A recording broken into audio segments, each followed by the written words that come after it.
আজকের আলোচ্য বিষয় হলো 18th সেঞ্চুরি নভেল, 18th সেঞ্চুরির উপন্যাস।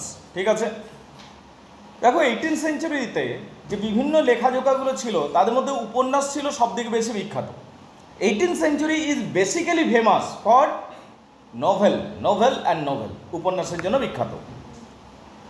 One of the main attraction of 18th century literature is novel. 18th সেঞ্চুরির সাহিত্য যদি দেখি আমরা, সে সাহিত্যের মধ্যে একটা প্রধান অ্যাট্রাকশন ছিল উপন্যাস।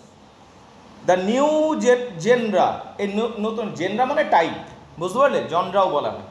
দ্য নিউ জনরা বা জেনরা যা বলবে, কম্বাইন ইন্টেলেক্ট অ্যান্ড ইমাজিনেশন। এই যে নতুন লেখাটা ছিল, এই নতুন টাইপটা ছিল, নিউ কাইন্ড অফ রাইটিংটা ছিল, এটার মধ্যে ইন্টেলেকচুয়ালিটিও ছিল, ইমাজিনেশনও ছিল, মানে কল্পনাও ছিল, বুদ্ধিমত্তাও ছিল, and some parts of human life in the form of story, এবং গল্পের আকারে কিছু কিছু বিষয় ছিল। It was different from prose narrative. Prose narrative থেকে এটা আলাদা ছিল। কি থেকে আলাদা ছিল? প্রোজ ন্যারেটিভ থেকে। ফ্রম মেনি অ্যাঙ্গেল, অনেক অ্যাঙ্গেল থেকে। ইট ভাস্ট ক্যানভাস, এটার যে বড় ক্যানভাসটা ছিল, provided great scope for the development of plot and character. এটার যে বৃহত্তর লেখালেখির জায়গাটা ছিল, উপন্যাসে তো অনেক লেখালেখির জায়গা থাকে, বুঝতে পারলি কিনা? ষষ্ঠীর মতো তো ছোট নয়, কবিতা সনেটের মতো তো ছোট নয়। এটার যে বড় পরিধি ছিল, সেখানে ক্যারেক্টারগুলোকে খুব সুন্দরভাবে উন্নত করা যেত এবং গল্পটাকে সাজিয়ে গুছিয়ে কমপ্লেক্সিটি বা জটিলতা তৈরি করা যেত। বলো, বুঝতে পারলি কিনা? উপন্যাসের মধ্যে the 18th century novel did not develop in one day. তবে 18th সেঞ্চুরি নভেল একদিনে উন্নত হয়নি, যে 18th সেঞ্চুরি ঢুকলো আর নভেল চলে এলে অমনি নয়। আস্তে আস্তে আস্তে আস্তে আস্তে বহুদিন ধরেই যেন ডেভেলপ হচ্ছিল, বুঝতে পারলে কিনা? It grew continuously from a long time, বহুদিন ধরে ধীরে ধীরে অগ্রগতি পেয়েছিল। অ্যান্ড আলটিমেটলি, এবং শেষ পর্যন্ত, it achieve a complete form in this age. এই যুগে একটা কমপ্লিট ফর্ম পেয়েছিল, এই যুগে এসে একটা কমপ্লিট ফর্ম পেয়েছিল। From the broad view point, আমরা যদি বৃহত্তর দৃষ্টিকোণ থেকে দেখি, the growth of novel began with the Chaucer's the Canterbury Tales. চসারের ক্যান্টারবারি টেলস যদি আমরা রিড করি, চসারের ক্যান্টারবারি টেলস যদি রিড করি, সেখান থেকে আমরা বুঝতে পারি যে নোভেলের সূত্রপাত হচ্ছে, মানে একদম চসার যুগ থেকে, বুঝতে পারলি কিনা? The Canterbury Tales, but the Spenser's, the Fairy Queen. এরপর যদি আমরা স্পেন্সারের, এডমন্ড স্পেন্সারের ফেয়ারি কুইন পড়ি, জন ব্যানিয়ন্সের দ্য পিলগ্রিমস প্রোগ্রেস পড়ি, জনাথন সুইফট, এরপরে আস্তে আস্তে উন্নত হয়। দ্য ফেয়ারি কুইন যদি আমরা পড়ি, আমরা যদি ফেয়ারি কুইন পড়ি এডমন্ড স্পেন্সারের, সেখানেও আমরা খানিকটা নোভেলের আকৃতি প্রকৃতি দেখতে পাচ্ছি, হাবভাব দেখতে পাচ্ছি। এরপরে আমরা যখন জন ব্যানিয়নের পিলগ্রিমস প্রোগ্রেস পড়ছি, তখন তার বলবার কিছু নেই। জনাথন সুইফট এরপর গ্যালিভার্স ট্রাভেল লিখলেন, ড্যানিয়েল ডিফো, রবিনসন ক্রুসো লিখলেন, and many other novels came out, বুঝতে পারলি কিনা? তাহলে এত কিছু gave it a magic touch. এই উপন্যাস ব্যাপারটাকে, উপন্যাস জনরাটাকে একটা ম্যাজিক টাচ দিয়ে দিল। Actually group of writers contributed lot for the development of novel. নোভেলের উন্নতির জন্য অনেক লেখক প্রচুর অবদান রেখে গেছে। বলো, বুঝতে পারলে কিনা? The reason for the rise of the novel. Novel কি কারণে বেরিয়ে এসেছিল, নোভেল কি কারণে বেরিয়ে এসেছিল, সেইগুলো এবার জানা যায়। The rise of the middle class is an important factor. Middle class society rise করছিল, মিডিল ক্লাস সোসাইটি রাইজ। এর আগে পর্যন্ত শুধু উচ্চবৃত্ত এবং নিম্নবৃত্ত ছিল, মানে রিচ অ্যান্ড পোর। কিন্তু এই যুগে আস্তে আস্তে, এই 18th সেঞ্চুরি আস্তে আস্তে মিডিল ক্লাস সোসাইটি রাইজ করছিল, এবং মিডিল ক্লাস সোসাইটি আবার সব কিছুতে আগ্রহ নিচ্ছিল। পলিটিক্যাল ম্যাটার, সোশিয়াল ম্যাটার, এতদিন তো রিচরা ডোমিনেট করেছে, কিন্তু মিডল ক্লাস সোসাইটি আগ্রহ নিতে শুরু করলো। They demanded a new type of literature also. তারা সব কিছুতে হস্তক্ষেপ করতে শুরু করলো, এবং তারা একটা নতুন ধরনের সাহিত্য চাইল। দ্য ডেমোক্রেটিক মুভমেন্ট শুরু হয়েছিল এই যুগটাতে। ডেমোক্রেটিক মুভমেন্ট আরো স্ট্রং হয়ে গেছিল, মানে গণতান্ত্রিক আন্দোলনগুলো, বুঝতে পারলে কিনা? গণতান্ত্রিক আন্দোলনগুলো যখন শুরু হলো, a huge change came in literature. সাহিত্যে বিশাল বা বিপুল পরিবর্তন এলো। Novelist began to write about middle class society too. নাট্যকাররা এই যুগে নেই, কিন্তু উপন্যাসিকরা যারা রয়েছে তারা মিডল ক্লাস সোসাইটি নিয়ে লিখতে শুরু করলো। মিডল ক্লাস সোসাইটি, মধ্যবিত্ত সমাজ নিয়ে লিখতে শুরু করলো। রিয়েলিজম, বাস্তববাদ, উপন্যাসের মধ্যে বাস্তববাদ পাই। In this age people wanted to enjoy reality related writing, reality grounded রাইটিংকে লোকে উপভোগ করতে চাইল। আর novels came with the touch of reality, এবং উপন্যাস যেগুলো বেরিয়ে এসেছিল সেগুলো বাস্তবতাকেই দেখাচ্ছিল। ডিক্লাইন অফ ড্রামা, আরেকটা বড় বিষয়। নাটক ততটা উন্নত হচ্ছিল না যতটা এলিজাবেথ উন্নত করেছিল, রানী এলিজাবেথ শেক্সপিয়ারের যুগে। তো নাটকের যে এই অধঃপতন শুরু হয়েছে, সেই শূন্যস্থানটা কে পূরণ করবে? সেই শূন্যস্থান পূরণ করার জন্য একটা নতুন ধরনের লেখা বেরিয়ে এলো, সেটাকে আমরা বলবো নাটকের পরিবর্তে বেরিয়ে এলো কি বলবো, উপন্যাস বা নভেল। তাহলে নাটকের শূন্যস্থানটা পূরণ করলো নভেল বা উপন্যাস। The desire for freedom from the chains of classicism. সর্বোপরি যে নাটকগুলো ছিল তারা সর্বদাই ক্লাসিক্যাল রুল রেগুলেশন দ্বারা আবদ্ধ ছিল, এবং যে সমস্ত রাইটিংসগুলো প্রাচীন যুগে ছিল সব ক্লাসিক্যাল রুল রেগুলেশন দ্বারা আবদ্ধ ছিল।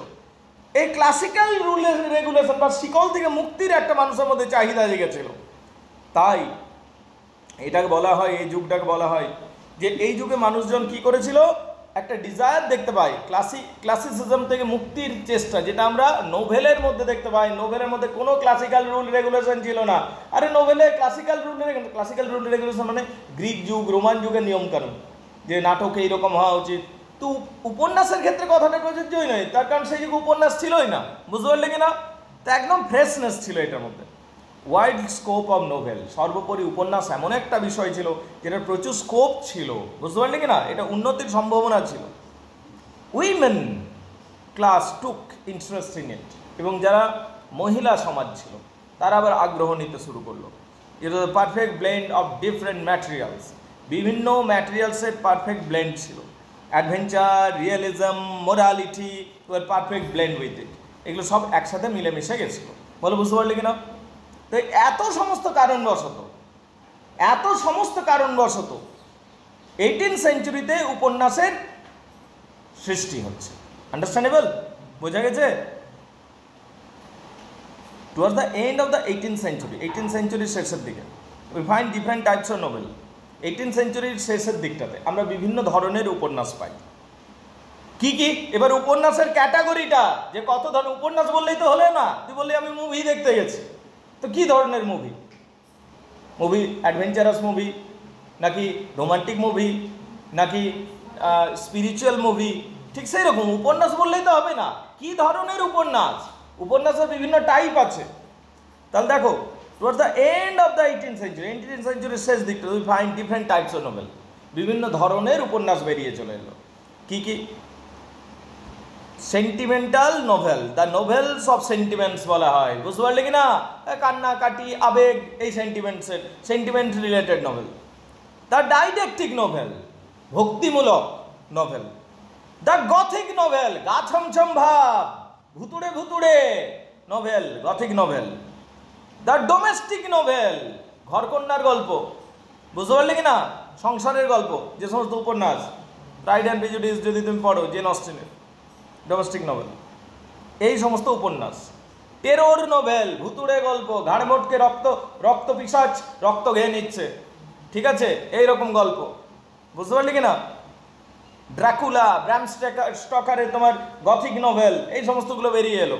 আন্ডারস্ট্যান্ডেবল? তাহলে উপন্যাস বিভিন্ন ধরনেরও বেরিয়ে এসেছিল, শুধু উপন্যাস বললেই হবে না, এটা অনেক বড় টার্ম। বিভিন্ন ধরনের উপন্যাস বেরিয়ে এসেছিল, বোঝা গেছে? এরপর দেখো, the sentimental novels deals with the sentiments and tender feeling. Sentiment and tender feeling, sentimental, আরে কমন সেন্স, এগুলো পড়বারই দরকার নেই। সেন্টিমেন্টাল নোভেলে কি পাবো? সেন্টিমেন্ট পাবো, ব্যাস, ওইটাই লেখা আছে। The sentimental novel deals with the sentiment and tender feelings. গল্ডস্মিথের the vicar of Wakefield is a great novel of sentiment, বুঝতে পারলে? একটা উদাহরণ শুধু মনে রাখতে হবে। We get didactic novel. আচ্ছা, ডাইডাকটিক নোভেলে কি পাবো? ধর্ম, স্পিরিচুয়ালিটি, মোরালিটি, ব্যাস এগুলোই পাবো। ধর্মের নাটকে তুমি কি পাবে? ওইগুলোই পাবে তো। যেমন history of Rasselas, prince of Abyssinia. Again we get Gothic novel, আরেক ধরনের উপন্যাস পাই Gothic novel. The Gothic novels are called novel of terror. এগুলো আতঙ্কের বা ভয়ের উপন্যাসও বলা হয়, ঠিক আছে, গা ছমছম ভাব। This type was very popular at this age. এই যুগে বিশেষ করে এইগুলো বেশি পপুলার হয়েছিল। Cold blooded murder, horror, ghost, haunted castle are commonly shown in this category. Horace Walpole is considered as the founder of Gothic novel. Horace ওয়ালপোলকে Gothic নভেলের স্রষ্টা বলা হয়। হোরাস ওয়ালপোলকে গথিক নভেলের স্রষ্টা বলা হয়, সৃষ্টিকর্তা। His famous novel is the castle of Otranto. তার বিখ্যাত নভেল হল দ্য ক্যাসেল অফ অট্রান্টো। এবার যে ডোমেস্টিক নভেলের কথা বলি, shows the social and domestic life of the people. মানুষের সামাজিক জীবনকে, ঘরের জীবনকে দেখাচ্ছে হলো ডোমেস্টিক নভেল। ফ্যানি বার্নের যদি কথা বলি, is the best domestic novel Fanny বার্নের। The Pilgrim's progress, Gulliver's travel, Robinson Crusoe. এই যে গ্যালিভার্স ট্রাভেল, রবিনসন ক্রুসো, এগুলো অ্যাডভেঞ্চারাস নভেল। আবার স্যাটাইরিক্যালও রয়েছে পারপাস, স্যাটাইর মানে ব্যঙ্গও করবো সমাজকে, সেটাও রয়েছে। প্যামেলা, টম জোন্স, এই সমস্ত উপন্যাস সব বেরিয়ে এলো। তাহলে নোভেলের টাইপটা মনে রাখতে হবে যে অনেক ধরনের নোভেল আছে।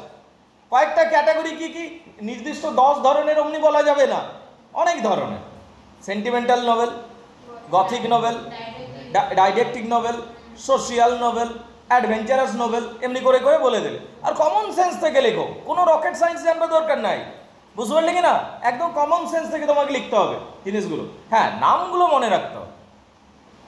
এবার চলে আয় যে কয়েকটা বিখ্যাত উপন্যাস লেখা হয়েছিল তার সম্বন্ধে একটু একটু জেনে নেব, ঠিক আছে? এই যুগে কি কি বিখ্যাত লেখা হয়েছিল? গ্যালিভার্স ট্রাভেল,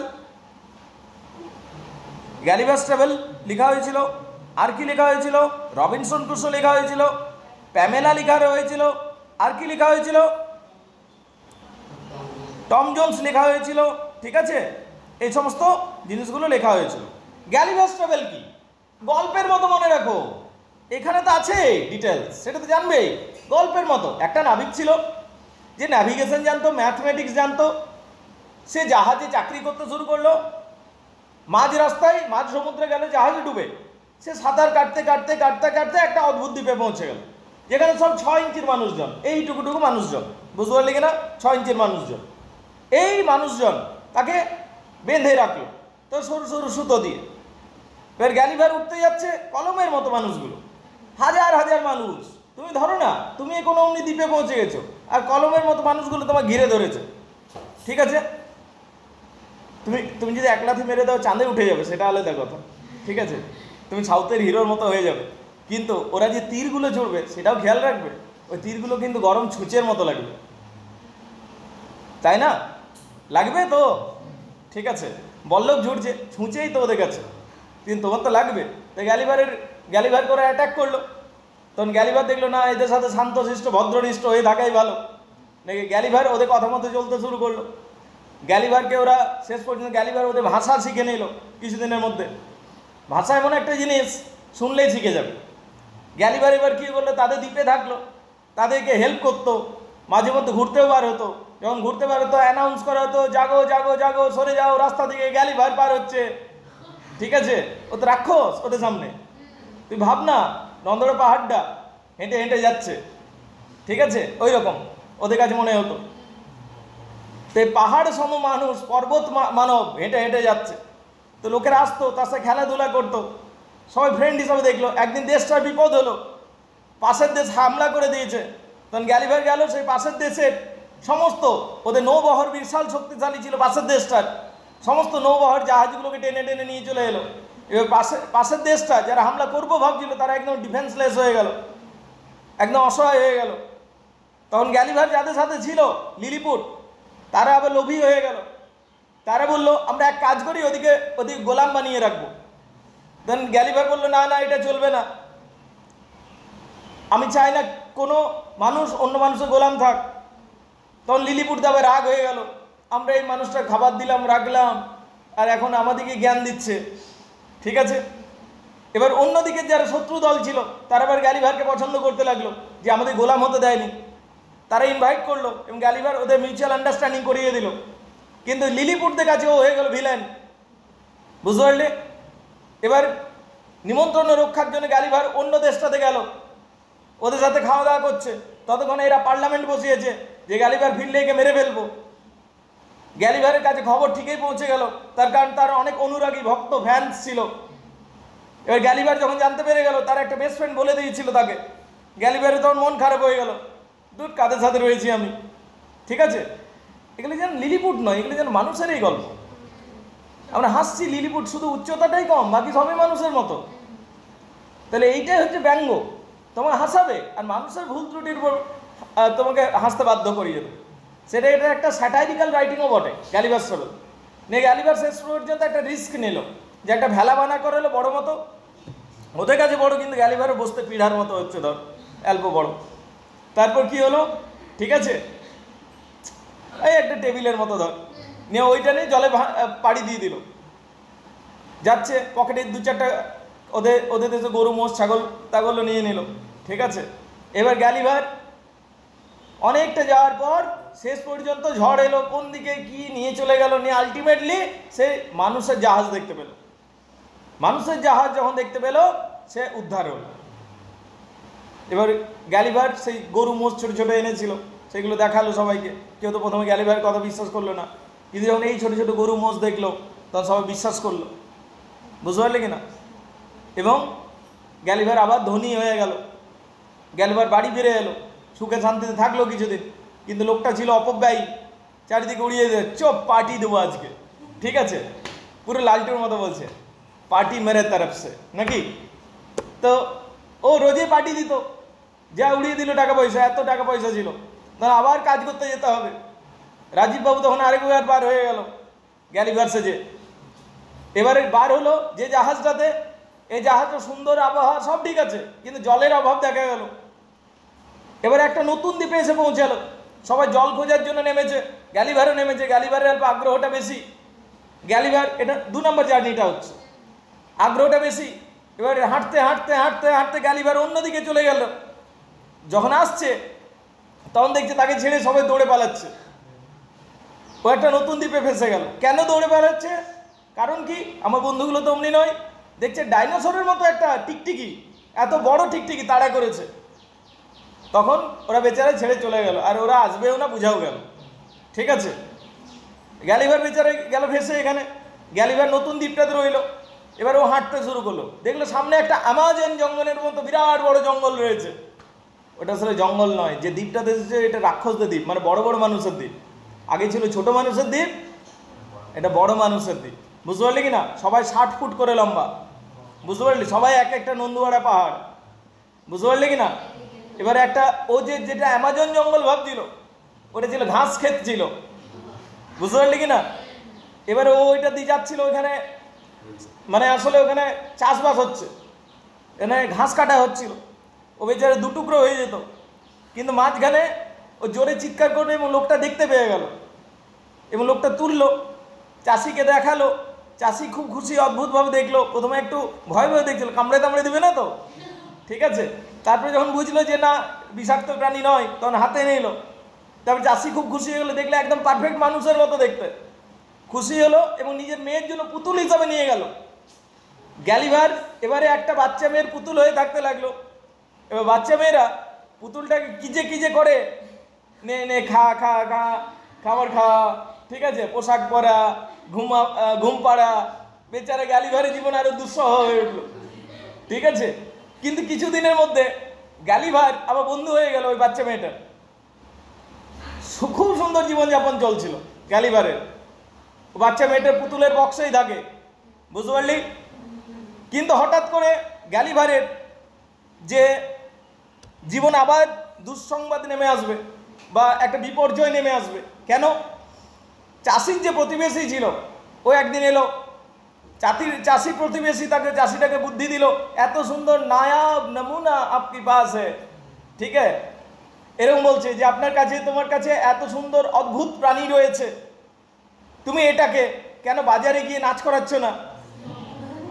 তো গ্যালিভারকে এরপর নিয়ে চাষির বুদ্ধি পেয়ে গেল, চাষি তারপর সেটাকে নিয়ে গিয়ে বাজারে গিয়ে নাচ করাতো, পয়সা পেত। এবার গ্যালিভারের জীবনে হলো মহা মুশকিল, রোজ ওকে নাচ করতে যায় বাজারে, ঠিক আছে, এবং চাষি পয়সা পায়। এবং আস্তে আস্তে ভিড় বাড়তে লাগলো, এক দুজন দু চারটে ঢিলও ছুড়েছিল, দেখি তো লাগছে কি না। তো গ্যালিভারের মুন্ডুটা আলাদা হতে হতে বেঁচে গেল। তখন চাষি ভাবলো না, এটাকে প্রোটেক্ট করা দরকার, কারণ এই আমাকে আর্নিং করে দিচ্ছে, ঠিক আছে। তো সেই জন্য ব্যবস্থা করা হলো, গার্ডিং করা হলো। কিন্তু কিন্তু চাষি এতই ব্যস্ত হয়ে গেল, এতই টাকা পয়সা হচ্ছে চাষির, সে সব ম্যানেজার রাখলো। ম্যানেজার এবার গ্যালিভারকে চুপি চুপি একদিন কন্ট্যাক্ট করতে লাগলো, তুই আমার হয়ে কাজ কর, ঠিক আছে। কিন্তু গ্যালিভার বললো না না, আমি ওই চাষি এবং চাষির মেয়েটাকে পছন্দ করি, ওদের সাথে কাজ করবো। ম্যানেজার রেগে গেল। ম্যানেজার একে প্ল্যান করলো যে একে এত খাটাবো যেন মরে যায়, আর খাবারও দেবো না। তো গ্যালিভারের জীবনে এমনি চলতে লাগলো। হঠাৎ করে রানীর কাছে পৌঁছে গেল খবর। রানী বললো একটা নাকি ছোট মানুষ এসছে। রানী এসে দেখলো এবং রানী সেটাই কিনে নিল। এবং রানীকে যখন এই গ্যালিভার বলছে যে আমাকে নিলেন রানীমা, তার সাথে কিন্তু ওই মেয়েটাকেও সাথে নিয়ে চলুন, কারণ ও আমার পরিচর্যা করতে পারে। চাষির মেয়েটা খুশি খুশি একটা চাকরি পেয়ে গেল, রানীর ঘরে চলে গেল। এবার রানীর ঘরে একটা ছোটো মতো জোকার ছিল, তার বিরাট রাগ হচ্ছে, ঠিক আছে। সেই ছোটো মতো জোকার হলো গ্যালিভারের থেকে বহু লম্বা, তাদের দেশে সবচেয়ে কম হাইটেড পার্সন, বুঝতে পারলে। সে গ্যালিভারকে কি করলো, সুযোগ পেলে ডুবিয়ে মারার চেষ্টা করছিল। যখন রানী দেখতো না, তাকে শরবতে ডুবিয়ে দিত, নালে একটা আপেল গাছ ছিল, সে আপেল গাছে জোরে জোরে গাছটা নাড়িয়ে দিত, উপর থেকে আপেল পড়ছে, ধর একটা যদি আপেলও পড়ে বেচারা মশার মধ্যে চিপকে যাবে, তাই না। তো শেষ পর্যন্ত রানী বুঝতে পেরে গেল এবং জোকারটাকে জেলে পাঠিয়ে দিল, বুঝতে পারলি। শেষ পর্যন্ত আমরা দেখতে পাচ্ছি গ্যালিভারের এইভাবে জীবন কাটছে। হঠাৎ করে গ্যালিভার একদিন সমুদ্রের দিকে ঘুরতে যাবো বললো, এবং খাঁচায় ভরে নিয়ে যাওয়া হতো, তার কারণ মশা টশা ঢুকতো, তো তাদের সাথে প্রোটেকশনের জন্য। কিন্তু সেই দিন আবার মশা নয়, ড্রাগন, একদিন মৌমাছি ঢুকে গেছিল। সে একটা ছুঁচ নিয়ে লড়াই করলো, একটা ইঁদুর চলে এসেছিল, ইঁদুরের সাথে লড়াই করলো। তো ইঁদুর তো নয়, একটা যেমন সেই বলতে পারে যে একটা মানে ভয়ানক রকম মহিষ, ঠিক আছে, যে কামড়াতেও পারে, ওরকম ছুটে এসছে। তো এইরকম ওর সমস্ত অ্যাডভেঞ্চার হলো। তো একদিন তাকে সমুদ্রের ধারে নিয়ে যাওয়া হচ্ছে, হঠাৎ করে একটা বাজ পাখি উড়ে এলো আর ছো মেরে নিয়ে চলে গেলো খাঁচাটাকে। এবার উপরে নিয়ে চলে যাচ্ছে আরেকটা বাজ পাখি, দুটো মিলে খাওয়া কামড়া শুরু করেছে, যে কে গ্যালিভারকে খাবে। গ্যালিভার খুশি হওয়ার কিছু নয়, ঠিক আছে, তোরা মারপিট করছিস, তো মানে গ্যালিভার খুশি হওয়ার কিছু নেই, কে খাবে ওই জন্য মারপিটটা হচ্ছে। কিন্তু এই মারপিটের মধ্যে গ্যালিভার বেচারা সমুদ্রে পড়ে গেল। এবার ও সাঁতার কাটতে আলটিমেটলি একটা মানুষের জাহাজ দেখতে পেল এবং সে আবার নিজের দেশে ফিরে এলো। এইটা হচ্ছে গ্যালিভার্স ট্রাভেলস, ঠিক আছে। আরও দুটো জার্নি আছে, ঠিক আছে, কিন্তু দুটো জার্নি বললাম, বেশ ওইটা মনে রাখো, বেশি মনেও থাকবে না, ঠিক আছে। আরেকটা হচ্ছে একটা উড়ন্ত দ্বীপে চলে যাবে, আর আরেকটা হচ্ছে জীবন্ত মানে বুদ্ধিমান ঘোড়াতে দ্বীপে চলে যাবে। ওখানে ঘোড়াগুলো মানুষের মতো চলাফেরা করে, আর মানুষ আছে তাদেরকে গরু ছাগলের মতো মানে সবাই ওখানে ব্যবহার করে, ঠিক আছে, যেটা তুই করছিস রাইট, সেই রকম ওই সমস্ত চলছে। বিক্রি হচ্ছে, মানুষ ওখানে বিক্রি হচ্ছে, মানে লেগ পিস পাওয়া যাচ্ছে, ইত্যাদি ইত্যাদি, এরকম, ঠিক আছে। হ্যাঁ, মানে একই তো ব্যাপারটা, তো একই। You are human and you think that there is no problem eating a chicken leg, and when they are the horse, so they are doing the same thing, right.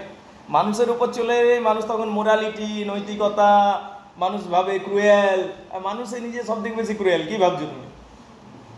The worst animal in this planet is human being, বুঝতে পারলে? Worst. আচ্ছা, যাই হোক, তাই এইটা ছিল Gulliver's travel. তাহলে এই উপন্যাসটা নিয়ে লেখা যাবে। বাই দ্য ওয়ে, এটা 5-এ আসতে পারে কিন্তু, হ্যাঁ, গ্যালিভার্স ট্রাভেল ঝেড়ে লিখে দেবে। গ্যালিভার্স ট্রাভেল যদি এসছে পুরো একদম ডিটেলসে লিখে দেবে। আচ্ছা, গ্যালিভার্স ট্রাভেলের যে উপন্যাসটা বললাম, এটা কিন্তু উদ্দেশ্য ছিল ব্যঙ্গ করা, খেয়াল রাখবেন, মানুষের ভুল ত্রুটিকে ব্যঙ্গ করা, এটা ছিল মেন উদ্দেশ্য। এবং তার সাথে সাথে পলিটিক্যাল ফিগার ছিলেন তো এই জনাথন সুইফট, নিজে পলিটিক্যাল প্রতিদ্বন্দ্বীদের ব্যঙ্গ করেছেন উনি। যাকে পছন্দ নয় তাকে তিনি লিলিপুট বানিয়েছেন, ঠিক আছে। তো এইরকম করে করে চালিয়েছেন জিনিসগুলো। আরেকটা গল্প জানতে হবে তোকে, ড্যানিয়েল ডিফোর লেখা রবিনসন ক্রুসো, বুঝতে পারলি কিনা? রবিনসন ক্রুসো যেটা রয়েছে এটাও একটা কিন্তু অ্যাডভেঞ্চারাস স্টোরি। রবিনসন ক্রুসো এরকম জাহাজে পাড়ি দিল, রবিনসন ক্রুসো জাহাজ ডুবলো মাঝ রাস্তাতে, এ একটা অদ্ভুত দ্বীপে এসে পৌঁছে গেল। সেই দ্বীপে কোনো মানুষ নেই, যা ওখানে তো তাও লিলিপুট ছিল বা ববডিন এক্সরা ছিল, এখানে কেউই নেই। ও কি করলো, কি করে বাঁচবো, তখন বন মানুষের মতো থাকতে শুরু করলো। সামনেই জাহাজটা ডুবেছে, ওখানে সাঁতার কেটে কেটে গেল, সেখান থেকে কিছু জিনিসপত্র নিয়ে এলো, তার পেলো কিছু, শক্ত কাঠ পেলো কিছু, জলই পেলো, হাতুড়ি পেলো, সেগুলো নিয়ে এলো। এবারে এখানে একটা গুহা খুঁজলো, সেই গুহাটার চারিদিকেও বেড়া বানালো। ক্লাস 9-এ বোধহয় ছিল এটা তোমাদের, ঠিক আছে? এবং তারপর সেখানে সে থাকতে শুরু করলো, এবং তারপর সে একদিন জঙ্গলের ভিতরে গেল, সেখান থেকে মেলনস থেকে শুরু করে গ্র্যাপস, বিভিন্ন ধরনের ফল ঝাঁকে ঝাঁকে নিয়ে এলো। একদিন বৃষ্টি হলো, কিছু বার্লি ছিল তার কাছে, বার্লি ফেলে দিয়েছিল, সামনে বার্লি গাছ তৈরি হলো, বড় ফেন্সিং করেছিল সামনেটাতে, গুহাটার সামনে সিঁড়ি দিয়ে উঠতো, ওই দিক দিয়ে নামতো।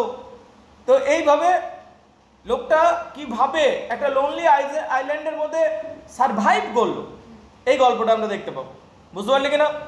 তারপরে একদিন বড় পায়ের ছাপ দেখতে পেলো, তখন সে বুঝতে পারলো এখানে মনে হয় আরও কেউ আছে, নাহলে এত বড় পায়ের ছাপ।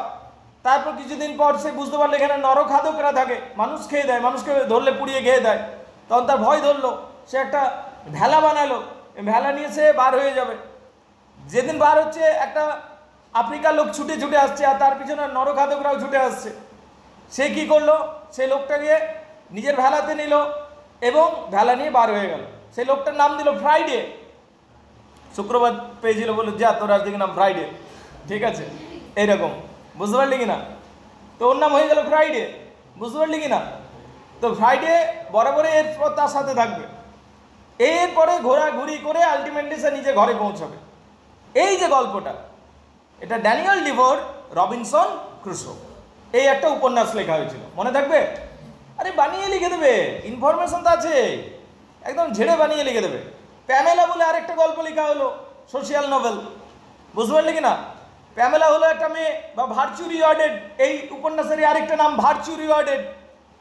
সদ্গুণ শেষ পর্যন্ত সম্মানিত হয়, ভার্চু রিওয়ার্ডেড, বুঝতে পারলি কিনা? প্যামেলা বা ভার্চু রিওয়ার্ডেড। এই যে প্যামেলা বা ভার্চু রিওয়ার্ডেড ছিল জোসেফ অ্যাডিসনের লেখা একটা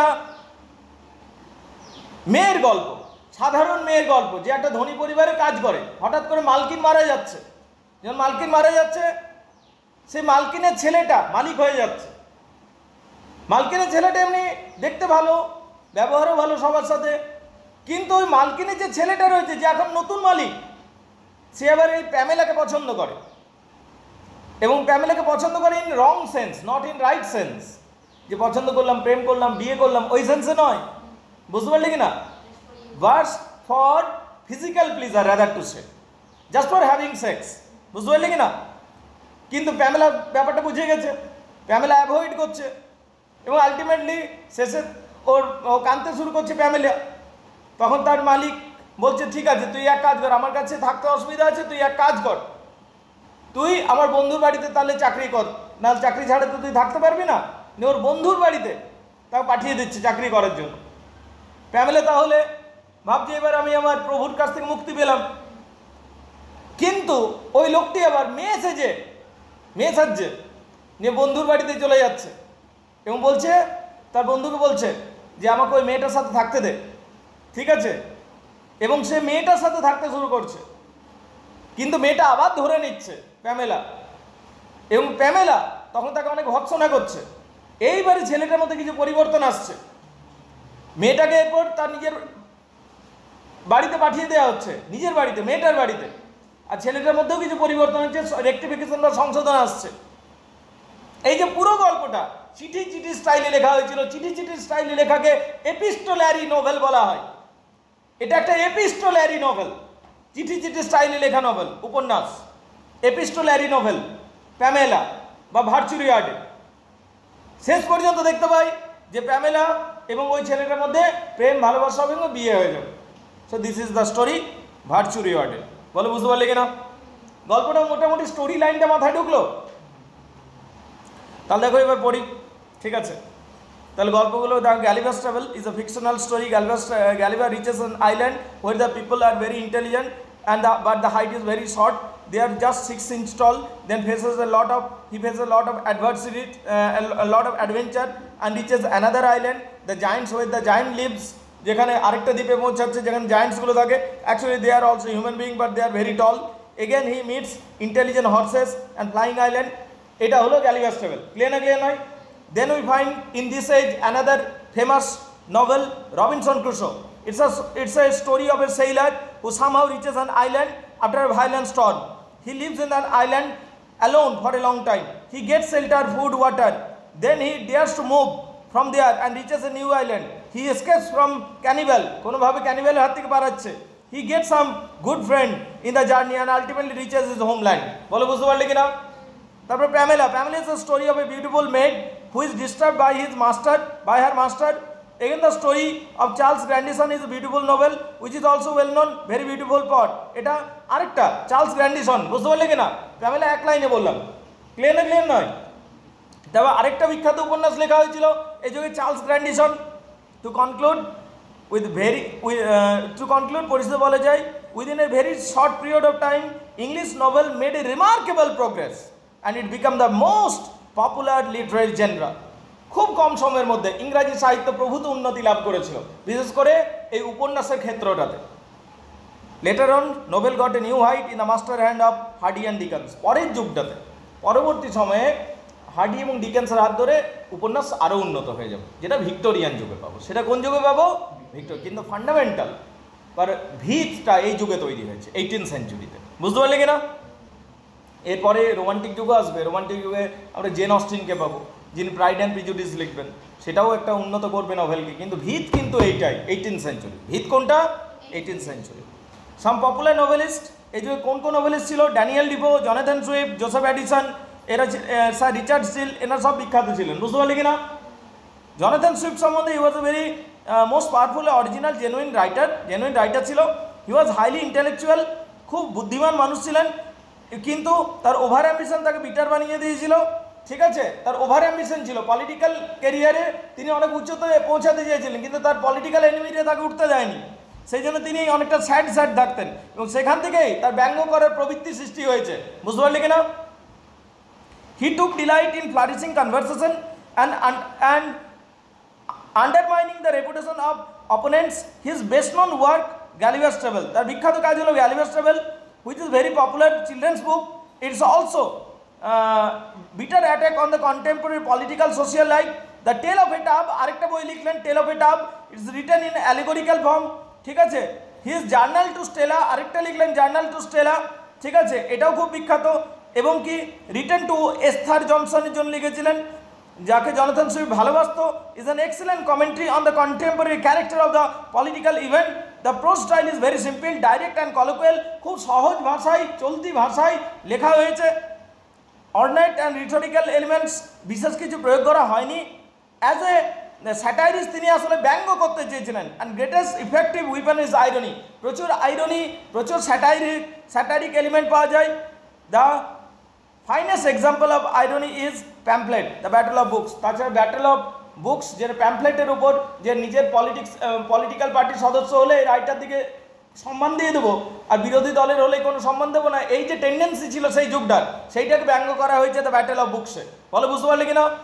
everybody has got it clear? বুঝতে পারলে? আরেকজন রাইটারের নাম জানতে হবে, Joseph Addison and Richard Steele, who worked in collaboration. এরা দুজনেই একসাথে কাজ করছিল, হ্যাঁ। And were original in periodical essays, এরা তবে এসেস বেশি লিখছিল, উপন্যাস নয়, এসে বেশি লিখছিল। Addison wrote 274 and Steele 240 essays, 274টা এসে লিখলো আর 240টা এসে লিখলো। একজন 274টা লিখছে, একজন 240টা লিখলো। Character of Steele Addison were curious contrasted, কিন্তু এরা দুজনে একটু আলাদা প্রকৃতি ছিল। স্টিল ওয়াজ ইমোশনাল এবং full blooded kind man, reckless, honest and good hearted. যে স্টিল ছিল, ঠিক আছে, সে খুব ভালো মানুষ ছিল, অনেস্ট মানুষ ছিল এবং অনেস্টের সাথে কথা বলতো। Edison on the other one was polish, sophisticated, gentleman. কিন্তু অ্যাডিসন যে ছিল তে খুব জেন্টেলম্যান ছিল, অনেস্ট ছিল না, জেন্টেলম্যান ছিল, বুঝতে পারলে কি না? কারণ পলিটিক্স বুঝতো। And the purpose of writing was steel and addition ethical, কিন্তু দুজনেরই রাইটিংগুলো খুব এথিক্যাল হতো। এথিক্যাল মানে মানে সমাজে মোরালিটি ছড়াতে হবে, এই মানসিকতা এদের মধ্যে ছিল, এবং সমাজে ভুল ভ্রান্তিগুলোকে তুলে ধরতো। They try to reform society, তারা সমাজকে সংশোধনের চেষ্টা করেছে through the medium of periodical essays, periodical এসের মধ্য দিয়ে। এই অংশটা নিশ্চিতভাবে যদি উপন্যাস দেয় তাহলে আসবে না, Joseph Addison and Richard Steele দিস না, বুঝতে পারলি কিনা? এটা শুধুমাত্র যদি প্রোজ রাইটিং দেয় 18th সেঞ্চুরি তবেই ঢুকবে এটা, আন্ডারস্ট্যান্ডেবল? যদি দিল 18th সেঞ্চুরি প্রোজ রাইটিং, তখন উপন্যাস এবং এসে দুটোই লিখতে হবে, সেই ক্ষেত্রে এটা অ্যাডেড হবে, বুঝতে পারলি কিনা? আর যদি প্রোজ রাইটিং দিল না, শুধু উপন্যাস দিল, তাহলে ওই গ্যালিভার্স ট্রাভেল ড্যানিয়েল সুইফট করে থামিয়ে দেয়। বলো, বুঝতে পারলি কিনা? টু কনক্লুড, এক কথায় 18th century is famous for novel, বুঝতে পারলে কিনা? 18th সেঞ্চুরি বিখ্যাত তার উপন্যাসের জন্য, অ্যান্ড গ্রেট নোভেলস এবং গ্রেট নোভেলসগুলোর জন্য। এইটা হচ্ছে 18th সেঞ্চুরি উপন্যাস। দেখে নাও, কার কি অসুবিধা আছে বলো? 18th সেঞ্চুরি উপন্যাস মোটামুটিভাবে কমপ্লিট। যদি আরও একটি উপন্যাস জানবে চাইলে জানতে পারো, সেটা স্যামুয়েল রিচার্ডসন রয়েছে। তোমার যদি মনে হয় নোটটাকে আরও বড় করব, তাহলে তুমি স্যামুয়েল রিচার্ডসনকেও অ্যাড করতে পারো। যদি মনে হয় আরও একটু বড় করব, হেনরি ফিল্ডিংকেও অ্যাড করতে পারো, ঠিক আছে? এগুলো কিন্তু তোমাদেরকে ঘুরে ফিরে করতে হবে, কেননা এগুলো 5-এর জন্য ইম্পর্টেন্ট। স্যামুয়েল রিচার্ডসন 5-এর জন্য ইম্পর্টেন্ট, হেনরি ফিল্ডিং 5-এর জন্য ইম্পর্টেন্ট, আর এরা সবাই উপন্যাসিক ছিল 18th সেঞ্চুরি। বলো, বুঝতে পারলি কিনা? স্যামুয়েল রিচার্ডসন যিনি প্যামেলা লিখছেন রে, বুঝতে পারলে? যিনি প্যামেলা লিখছেন স্যামুয়েল রিচার্ডসন। হেনরি ফিল্ডিং ইনিও বিখ্যাত, যিনি ওই প্যামেলাকে ব্যঙ্গ করে একটা লেখা লিখবেন, জোসেফ অ্যান্ড্রিউ, তার ফার্স্ট নোবেল, এটাও বিখ্যাত ছিল। তো এই সমস্ত লেখকরা বেরিয়ে এসেছিল। দেখে নাও কার কি অসুবিধা আছে আগে বলো। 18th সেঞ্চুরি উপন্যাস কমপ্লিট।